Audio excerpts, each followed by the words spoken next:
জীবনটা জানি কেমন একটা জীবনে কত কিছু হারাতে হয়, কত কিছু শিখতে হয়, কত কিছু থেকে দূরে সরে যেতে হয়। আসলে সব কিছু মিলিয়ে একটা জীবন কিন্তু চলে যায়। শিক্ষা নেওয়াটা আর হারানোটা কিন্তু শেষ হয় না, এই দুইটা কিন্তু জীবনে চলতেই থাকে। যতই আমরা হারাই, যতই আমরা শিক্ষা নিই, তারপরে মনে হয় এটা করি ওইটা করি, সেটা থেকে আবার নতুন করে শিক্ষা পাই। এভাবেই কিন্তু জীবন চলতে থাকে। যাই হোক, আজকে অনেক কথা বলে ফেললাম। সকালবেলা উঠে আমি আজকে নাস্তা করছি, আজকে চা আর বিস্কিট খাইছি। আজকে কোনো রুটি খেতে ইচ্ছে করতেছিল না। আর এই তো আমার বাচ্চারা দুষ্টামি করতেছে, ওরাও বিস্কিট নিয়ে দুষ্টামি করতেছে। আমার আব্বু ওদের জন্য এই ছোটো ছোটো বিস্কিটগুলি নিয়ে আসছে, যাতে একবারে মুখে দিয়ে দিতে পারে, তা না হলে ভেঙে ভেঙে দিলে নিচেও ময়লা হয়, আবার ওরা জামা কাপড় নষ্ট করে ফেলে।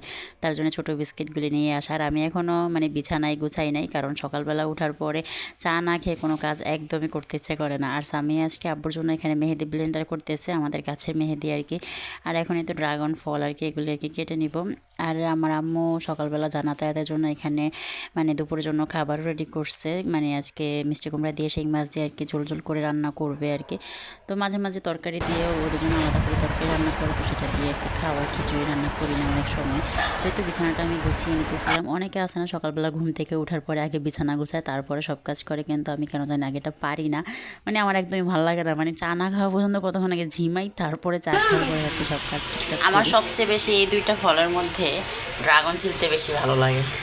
অনেক তাড়াতাড়ি হয়ে যায়, আর এটা তো এত দেরি লাগে, আবার হাতের নখ পর্যন্ত কালো হয়ে যায় আয়রনের কারণে। তো সকালবেলা জান্নাতের জন্য আজকে নাস্তা রেডি করবো। নাস্তা বলতে কি, আমি ফ্রাইড রাইস বানাবো, সহজ উপায় একদম ফ্রাইড রাইস। জাস্ট পেঁয়াজ কুচি আর এতে একটা ডিম দিয়ে অল্প একটু ভাত, আমি গরম ভাত একবারে ভেজে করে নিব। জান্নাত এটা খেতে পছন্দ করে, আয়াত তো বেশি পছন্দ করে না, কিন্তু জান্নাত খেতে মোটামুটি পছন্দ করে। তার জন্য ওকে মাঝে মাঝে সকালবেলা আমি এই খাবারটা দিই। আমিও না আগে এই খাবারটা অনেক পছন্দ করতাম, কিন্তু এখন কেন জানি ভালো লাগে না, আর খেতেও ইচ্ছে করে না। এখন ঝালের উপরে বেশি ঝাল কোনো খাবার দেখলে আমার কাছে খেতে ভালো লাগে। তো যাক, এখানে আজকে প্রায় 2 মাস পরে একটা ফেসিয়াল দিব ফেসে। 2 মাস আসলে কোনো প্রকারই কোনো ফেসে কোনো কিছু দেই নাই, কারণ দেওয়ার মতো পরিস্থিতি ছিল না বা ইচ্ছেও করে নাই। তো ভাবলাম যে আজকে একটা ফেস প্যাক দিয়ে সামিয়া এটা বানাইছে, সামিয়াও দিচ্ছে, আর আমার জন্য এখানে বাকিটা রেখে দিয়েছে। তো জান্নাতের চোখটা হঠাৎ করে এক সাইড দিকে এরকম জানি লাল হয়ে গেল, কি অ্যালার্জির কারণে হয়েছে নাকি আমি আসলে বুঝতে পারতেছি না। তো এই ড্রপটা দিতেছে, এটা দিলে আর কি চোখের যে ময়লাগুলো আর কি সেটা কেটে যাবে। তো আলামঞ্জি লেগে গিয়েছে। বাবা রে বাবা, তুই হলো সামিয়া, তুই পারবি? হ্যাঁ, তুই এলাকা পারবি কো? আর এই তো এখানে জান্নাত একটু পড়তে বসছে। একজনে তো পড়ার সময় পানি খাওয়া নিয়ে ব্যস্ত, আর একজনকে শুয়ে পড়বে নাকি বসে পড়বে সেটাই ডিসাইড করতে পারতেছে না। আসলে ওদের এই সময় পড়া কি, জাস্ট একটু এখানে দেখবে, ফল ফ্রুটগুলো একটু দেখবে, এটা একটু দুষ্টামি করবে, এটাই আসলে ওদের পড়া।